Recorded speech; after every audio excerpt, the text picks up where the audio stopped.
Hi mga bila. So for today's video, magta-time check muna tayo.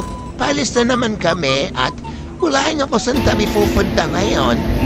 Grabe ang init, gabi na pero pang tanghali pa rin. Para tayo pinapractice na nito Charla. So ito nga, papunta na kami sa aming pupuntahan at pati-discovering yun yan pagka tinapos nitong video na ito. So ayan, on the way na kami sa aming meet-up at tapitan na namin yung mga kamote namin mga kaibigan. So ilang minuto lang din nag-take off na kami. Na makikita nga rin dyan, nag-iintay ang mga kamote Riders Club, Brom. Wow, so perfect na namlamit at isama nga pa yung mga kaibigan namin.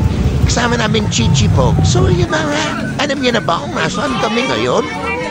Yes, we are at Ugbo sa Tondo. So for the lakad-lakad lamang, person hanap-harap na mga itichibo.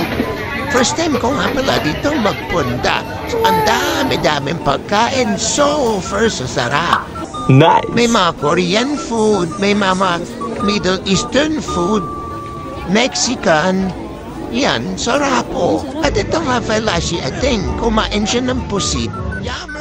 Nag-order nga naman pa ng isang avocado shake at ito, meron din empanada dito. Authentic daw yan. So, ang ending dito kami bumagsak sa seafood. Wow! Ngayon, brunch. Gusto niyo rin ba yan?